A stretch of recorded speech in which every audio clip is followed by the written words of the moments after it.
I've got the need. The need for speed.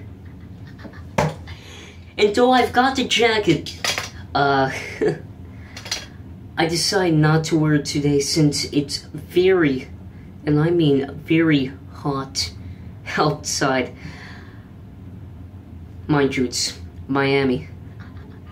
So, ladies and gentlemen, welcome to Slick Six Incorporated, hosted by yours truly, Julian. By the way, yeah, that's actually my name. Should have mentioned it last video. Speaking of last video, it's been 2 weeks since I've recorded, my first video, and I gotta tell you, man, I've gotta stop procrastinating, and I assure you, I've stopped doing that, and yeah, I'm gonna be filming way more often, so I suggest you, expect way more coming, since way more is coming. So what is the purpose of this video exactly? Well, I'm gonna tell you how yours truly got into greasing. How this guy right here, which happens to be me, got into the rockabilly culture. Now, it all begins in my 5th grade, excuse me, 5th period class in my 6th grade year. Our language arts teacher, Miss Gonzalez, speaking of which, shout out to her. She's awesome. If, by the way, Miss Gonzalez, if you're out there, hey. Oh, and, yeah, going on with the story.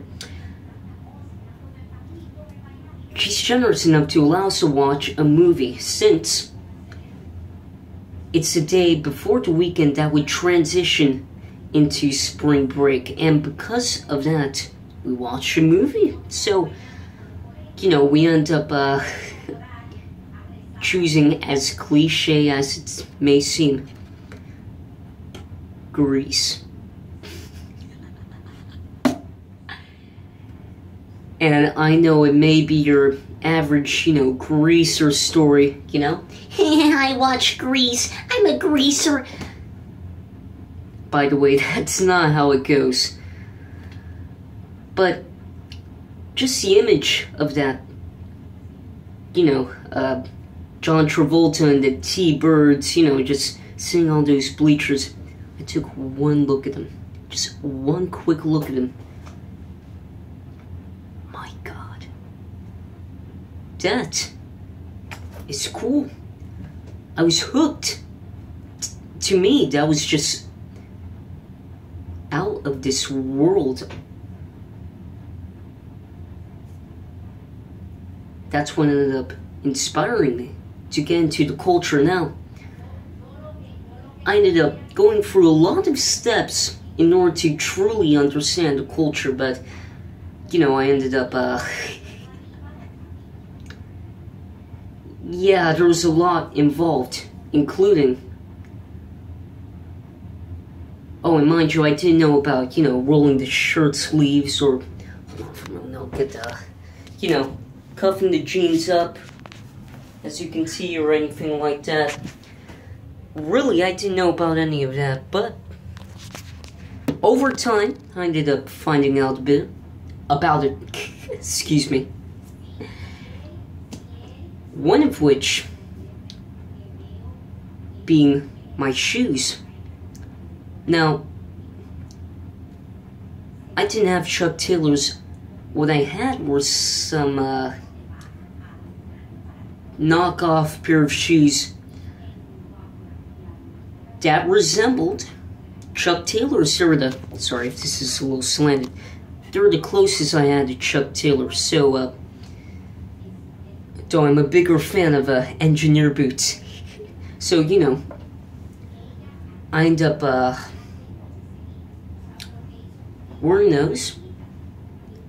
And besides that, there was this other thing I had to go through.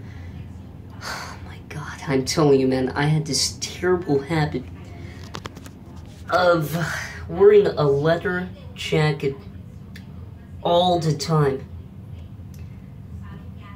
even when it was 80 degrees outside. Mind you, it's a rare occasion when it's very cold.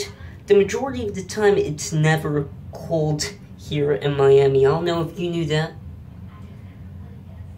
but it's basically common knowledge to never bring a jacket to school since here in Miami, that is, since it's so hot outside, you know?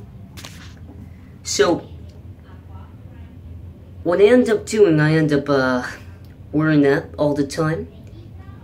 Even then, I don't know why, but I didn't know you could just fold the collar down so you got more of a out look. I'll show you what I mean. So, hold on for a moment.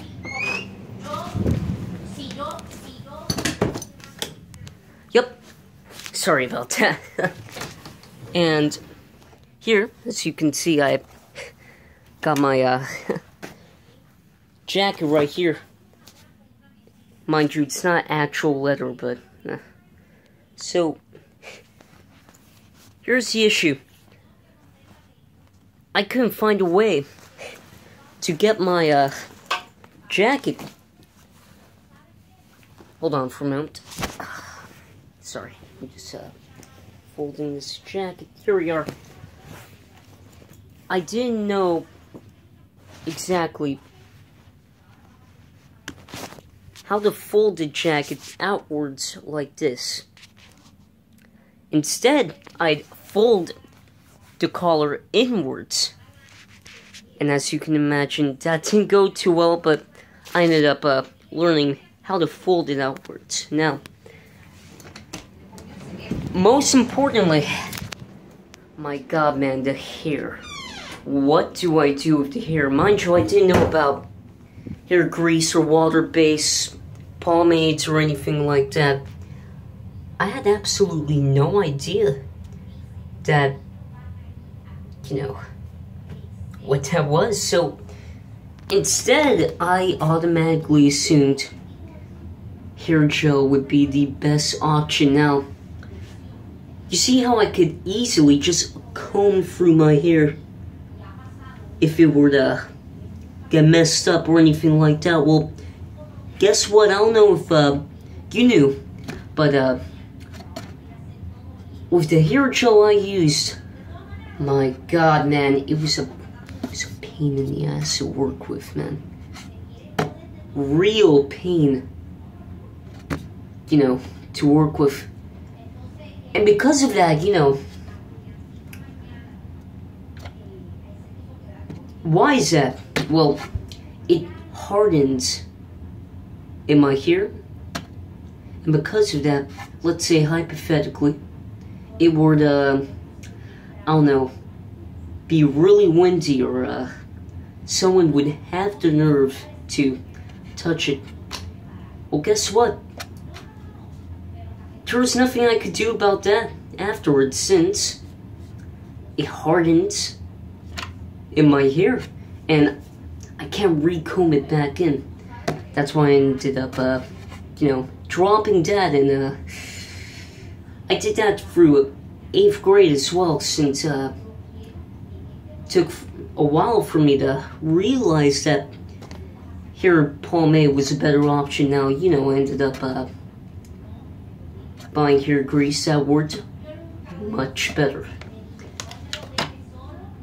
And besides all of that, no one, believe it or not, was into what I liked. And I mean no one. Not a single person in my school. But I hope to